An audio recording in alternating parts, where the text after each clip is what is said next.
Hello दोस्तों, कैसे हो आप सभी लोग। आशा है आप सभी लोग अच्छे होंगे, स्वस्थ होंगे और मस्त होंगे। तो आओ हम इस वीडियो में पढ़ते हैं बीमा के बारे में। बीमीय विश्लेषण क्या है, बीमा किसे कहते हैं। किसी भौतिक राशि की एक होती है बीमा। तो बीमा किसे कहते हैं, तो बीमा की परिभाषा देखो। बीमा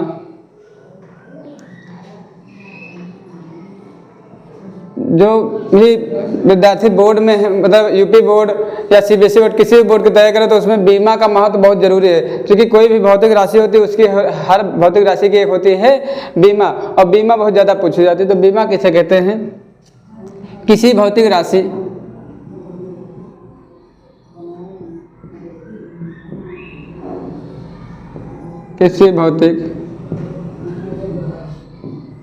राशि के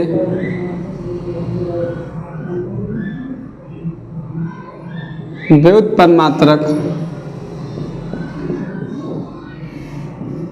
के मूल मात्रक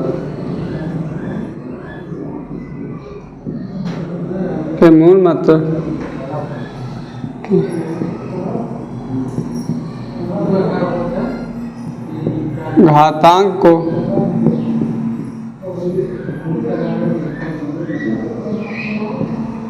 जिस रूप में व्यक्त करते हैं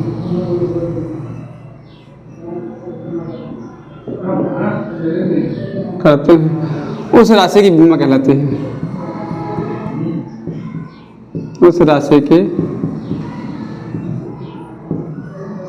बीमा कहलाती है। किसी भौतिक राशि की व्युत्पन्न मात्रक को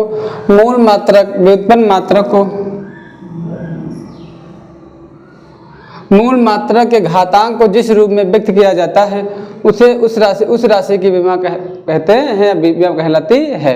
क्योंकि बीमा बहुत ज़्यादा पूछी जाती है कम्पिटिटिव एग्जाम में, जैसे एनटीपीसी हुआ, ग्रुप डी हुआ, इनमें भी बीमा बहुत ज़्यादा पूछी जाती है। तो देखो कुछ तो मूल मात्रक किसे कहते हैं, इससे पहले वाले वीडियो में मूल मात्रक बता चुके हैं। अगर मूल मात्रक नहीं पता है तो डिस्क्रिप्शन में इसकी लिंक पड़ी, उसमें जाकर मूल मात्रक के बारे में पढ़ लो। क्योंकि मूल मात्रक का ज्ञान होना बहुत जरूरी है, तभी बीमा के बारे में पता हो सकता है। तो जैसे मूल मात्रक कुछ होते हैं, जैसे दूरी होती है।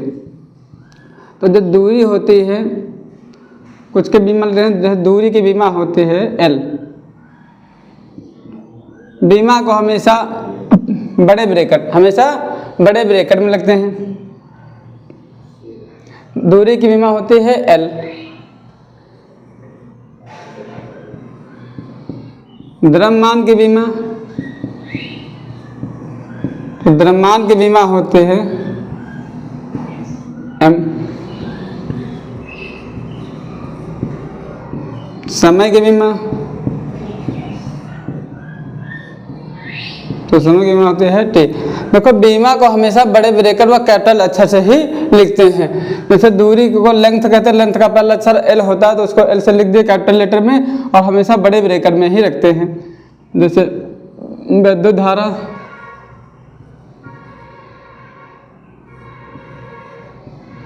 तो विद्युत धारा की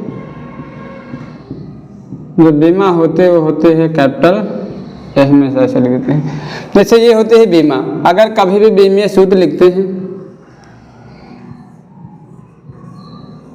एक ही साथ में, बीमीय सूत्र, तो बीमीय सूत्र जैसे लिखा है M L T A, तो इस प्रकार हमेशा बड़े ब्रैकेट में लगते हैं। M की घात कुछ भी हो सकती है, L की घात कुछ भी हो सकते हैं, T की घात कुछ भी हो सकते हैं, और इसकी घात कुछ, मतलब बीमीय सूत्र हमेशा इस प्रकार लिखा जाता है। ये हमेशा पता होना चाहिए कि दूरी की बीमा L होती है, द्रव्यमान की बीमा M होती है, समय की बीमा T होती है, तथा विद्युत धारा की बीमा A होती है। तो इसका स्क्रीनशॉट ले लो, तो वीडियो को लिख लो।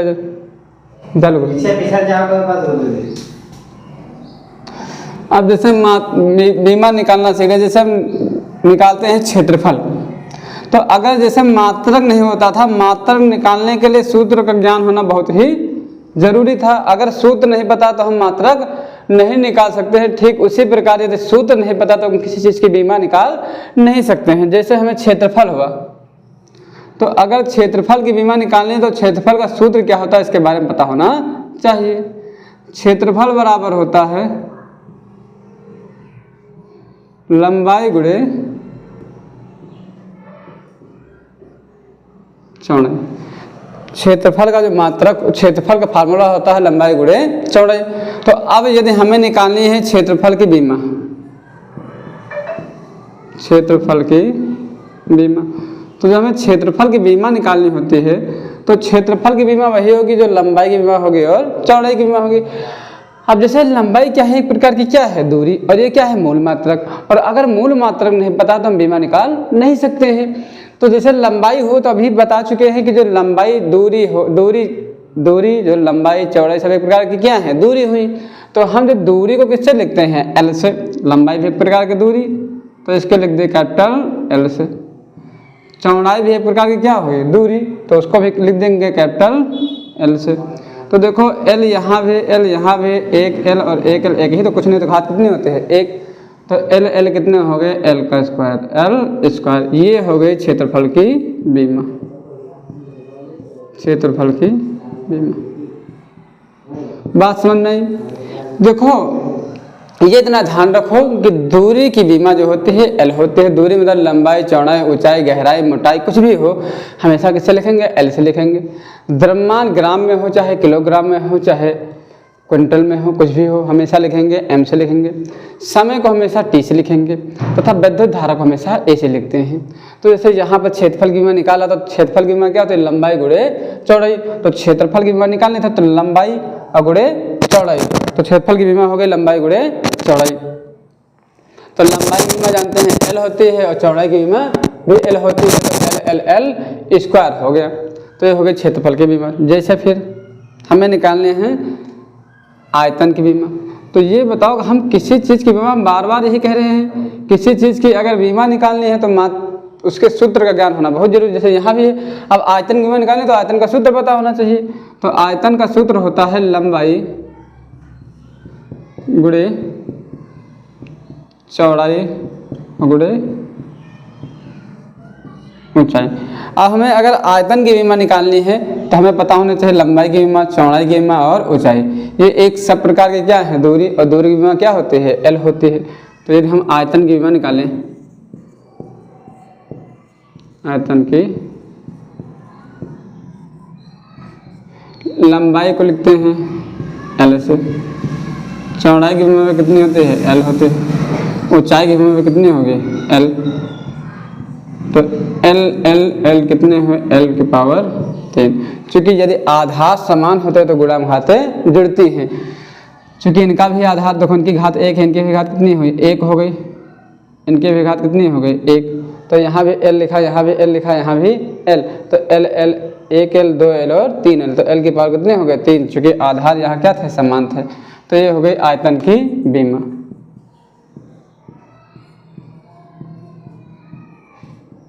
आयतन की बीमा। जैसे हमें निकालना है चाल की बीमा, तो चाल का सूत्र पता होना चाहिए। चाल बराबर होता है दूरी बटे समय। तो चाल की बीमा यदि निकालना है तो हमें पता होना चाहिए दूरी की बीमा। फिर चाल की बीमा निकालनी तो दूरी की बीमा पता होना चाहिए बटे समय की बीमा पता होना चाहिए। तो हम जानते हैं दूरी की बीमा कितनी होती है, एल होती है।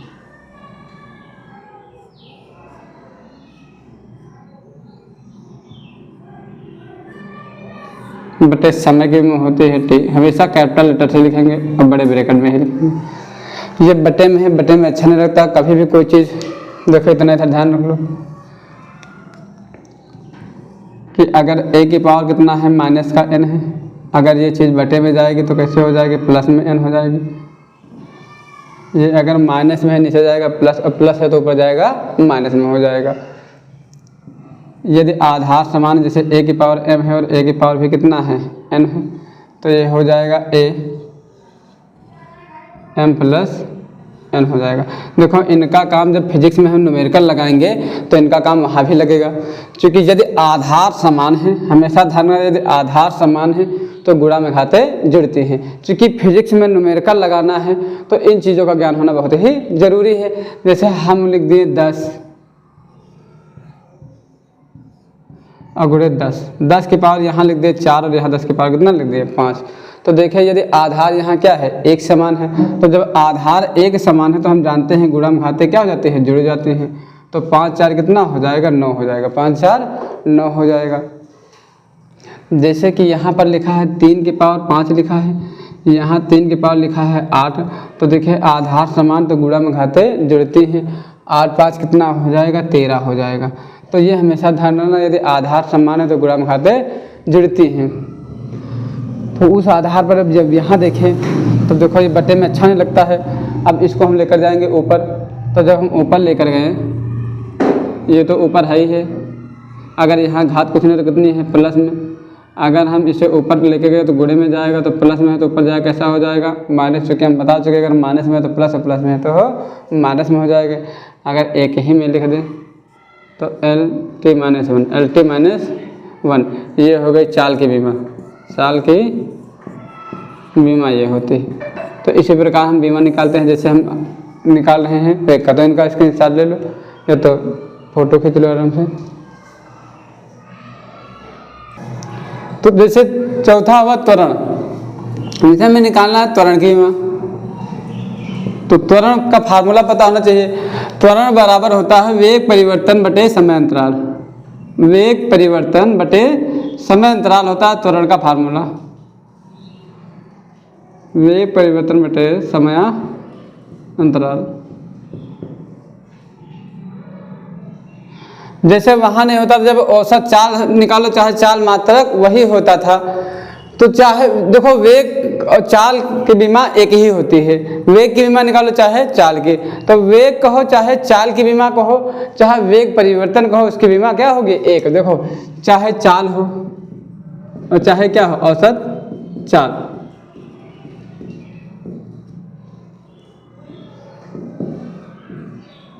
औसत चाल, और चाहे वेग कहो चाहे वेग परिवर्तन, बात तो एक ही हुई ना, वेग में परिवर्तन, तो इन सबकी बीमा क्या होती है, एक समान ही होती है। तो जैसे हमें त्वरण की बीमा निकालनी है तो हमें पता होनी चाहिए वेग परिवर्तन के बटे समय अंतराल की। तो हम जानते हैं इससे पहले अभी वेग के निकलवा चुके हैं, जो वेग की बीमा होती है वो होती है LT - 1, LT - 1 होती है, जबकि समय एक प्रकार का समय अंतराल ही हुआ। तो समय अंतराल की बीमा क्या होती है, तो होती है T, लिखवा चुके हैं, समय की बीमा जो होती है वो होती है T होती है, समय की बीमा T। अगर ये नीचे है अच्छा नहीं लग रहा तो इसको लेकर जाएंगे ऊपर, जब ऊपर लेकर जाएंगे मतलब कभी भी घात नीचे नहीं रखते हैं, LT - 1 हुआ। अगर T कुछ नहीं तो प्लस का कितना है, 1, लेकिन अगर ऊपर जाएगा तो कैसा हो जाएगा, माइनस का 1। इससे पहले हम बता चुके हैं अगर कोई चीज़ नीचे प्लस में है तो ऊपर जाएगी तो जो घात प्लस में वो घात कैसी हो जाएगी, माइनस में हो जाएगी। अब देखें L हुआ, L T माइनस का 1 यहाँ, T माइनस का 1 यहाँ, यहाँ आधार इनके क्या है, समान, तो गुणन घाते जुड़ती हैं, तो इसकी बीमा कितनी हो गई, 2। तो ये हो गई त्वरण की बीमा। तो त्वरण की बीमा होती है LT - 2 होती है। वैसे से हम निकाल लें बल, तो बल का फार्मूला पता होना चाहिए, बल बराबर होता है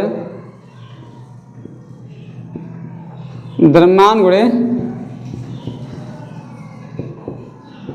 विस्थापन, F बराबर m में, F बराबर m में। अरे बल को लिखते हैं F से, द्रव्यमान को लिखते हैं m से, तो F बराबर m में, ये फार्मूला याद कर लो। और चाहे हिंदी में द्रव्यमान, बल बराबर द्रव्यमान गुणे त्वरण होता है। तो ऐसे हम निकालने हैं बल की बीमा, बल की बीमा। तो हमें पता होना चाहिए द्रव्यमान की बीमा, तो हम जानते हैं द्रव्यमान की बीमा होती है M होती है, लिखा चुके हैं द्रव्यमान की बीमा M होती है।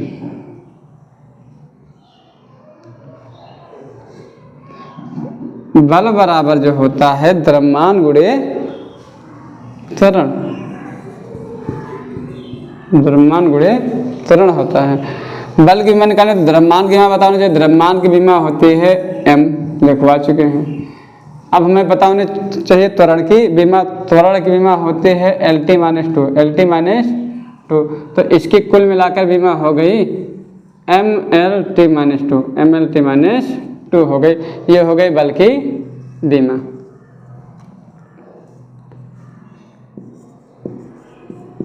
बल की बीमा। जैसे हमें निकालनी है आवेश की बीमा, तो आवेश बराबर होता है, आवेश की बीमा निकालें तो आवेश का फार्मूला पता होना चाहिए। तो आवेश की बीमा होते हैं फार्मूला वैद्युत धारा, वैद्युत धारा गुणे समय, Q बराबर आई टी। आवेश को Q से, धारा को I से, तो Q बराबर आई टी भी लिख सकते थे। तो अगर हमें निकालनी है आवेश की बीमा,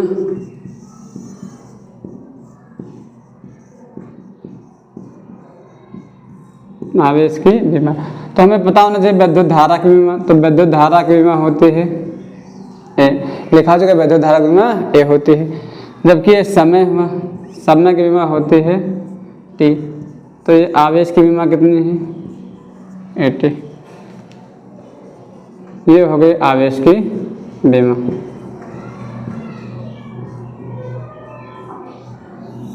आवेश की बीमा। तो इसी प्रकार किसी भी भौतिक राशि हैं तो उनकी बीमा हम बहुत आसान तरीके से निकाल सकते हैं। इसी प्रकार बस ये इतना पता होना चाहिए कि मूल मात्रा की बीमा क्या होती है, द्रव्यमान की बीमा m, दूरी की बीमा l होती है, समय की बीमा t होती है। तो आशा होगी आप सभी को ये वीडियो अच्छी लगी होगी। धन्यवाद।